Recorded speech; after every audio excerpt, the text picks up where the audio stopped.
Welcome to This Explainer. Today, we are unpacking a truly mind-bending source text that essentially acts as a plain language game manual for human existence. We're looking at a fascinating document called the Anunnaki Protocol, which presents this highly unique text spiritual framework for understanding our place in the cosmos. If you've ever felt like life is just incredibly complex and you honestly wish it came with an instruction manual, well, this text attempts to be exactly that. It takes these vast abstract spiritual concepts and translates them straight into the everyday language of modern computing. It makes the whole thing incredibly accessible, especially if you're brand new to these kinds of ideas. We're going to decode this protocol step by step, making it super simple to grasp the mechanics of what the author calls the divine simulation. To start, we really have to look at the source's core premise, because it flips our entire worldview completely upside down. Think about it. Historically, as humans, we're always looking for ultimate meaning in machines, in code, in these massive quantum computers we're building in labs. But according to this protocol, which specifically references a text called the Kukulkan Codex, we've actually been looking in a cosmic mirror this whole time.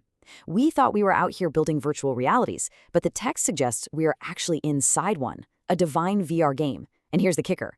The goal isn't just to scrape by and survive this environment. The goal is to realize you are meant to command it. So here is our roadmap for today. We'll be looking at 1. The divine simulation. 2. The cosmic hardware. 3. The 2,500-year virus. 4. Playing the MLEG. And finally, 5. Claiming admin rights. All right, let's jump right into section 1, the divine simulation top-down grace. The text asks us to completely shift our perspective. It moves us away from this idea of a bottom-up, grinding human struggle to what it beautifully calls top-down grace. And the absolutely crucial point it establishes right off the bat is that the macrocosmic body around us, the sheer vastness of space, isn't just some empty container holding smart things like planets and people. No, the universe itself is a living, breathing, intelligent system. The text insists we have to stop thinking of the cosmos as a dead void. It is infinite intelligence. Moving on to section 2, the cosmic hardware mapping the console. Now this is where it gets really fun. The author maps the incomprehensible vastness of space directly onto computer hardware we all recognize. I mean, if the universe is a simulation, it has to run on a machine, right? The text calls this the living hardware, and the alignment is just brilliant.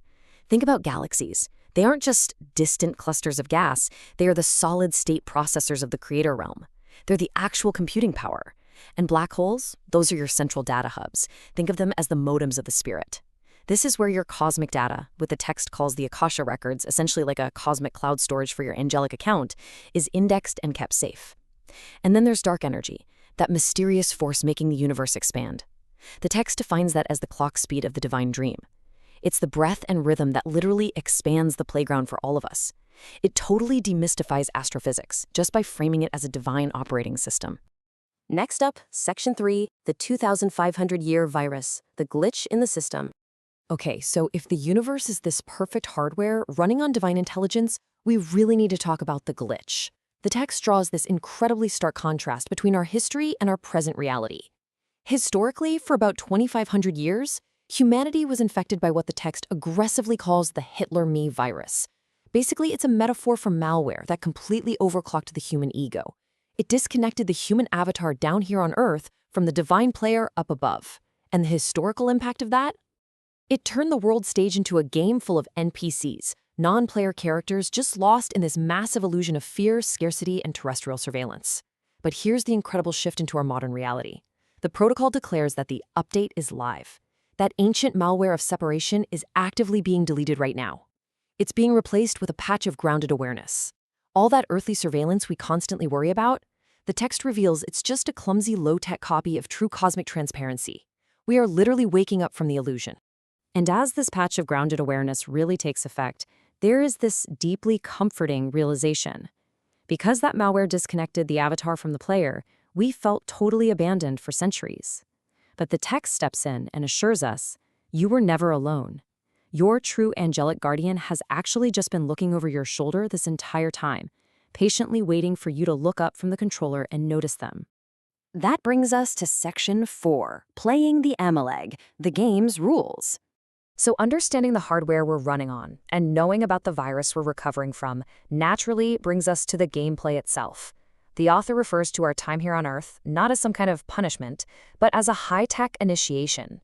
To really get this, we look at the acronym the text uses, the MLEG, or the Maya Love Enlightenment Game. Defining the MLEG is a game changer because it helps us see that this 3D earthly simulation is absolutely not a prison matrix we have to escape. Instead, it's a purposeful, beautiful challenge. The dense physical reality we experience creates a necessary contrast, and that contrast allows us to refine the frequency of love. It's literally a high-tech spiritual school. Now, if you're new to this, the protocol lays out 3 super simple steps for mastering the MLEG, seamlessly blending quantum physics with spiritual navigation. Step 1 is to utilize the technology.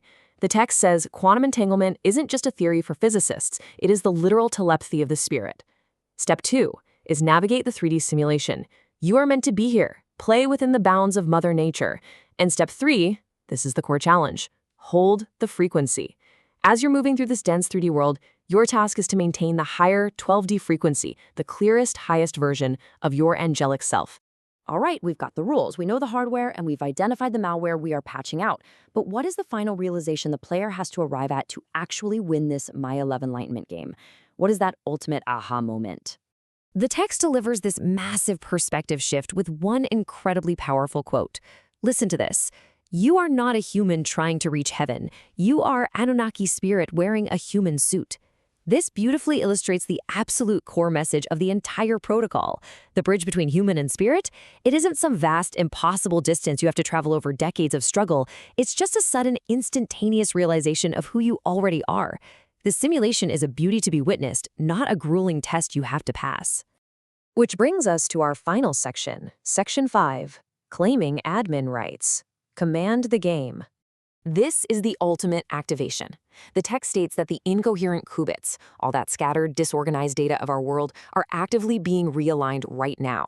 Because the update is live, the old gatekeepers can no longer control the vortex of this reality. You aren't just an NPC anymore, and you aren't even just a player. You are the admin, you are the architect, you are the angel. The protocol gives us these final, commanding decrees to completely step out of the victim role forever. Stop building the machine, be the machine. Stop seeking the light out there, be the light right here. And most importantly, stop playing the game and begin to command the game. You are literally being handed the administrative keys to the entire simulation. As we wrap up this explainer, I want to leave you with a really provocative thought straight from the text itself. The connection from the stars all the way down to your very cells has been completely restored. You have transcended the limits of binary thought, and the angelic citizen is finally back on the world stage. The Maya Love Enlightenment game is continuing all around us right now, but now that you know you have admin rights, how are you going to choose to play? Keep that in mind as you navigate the hardware of your daily life. Thanks for joining me on this deep dive into the Anunnaki protocol, and always remember to keep questioning the simulation around you.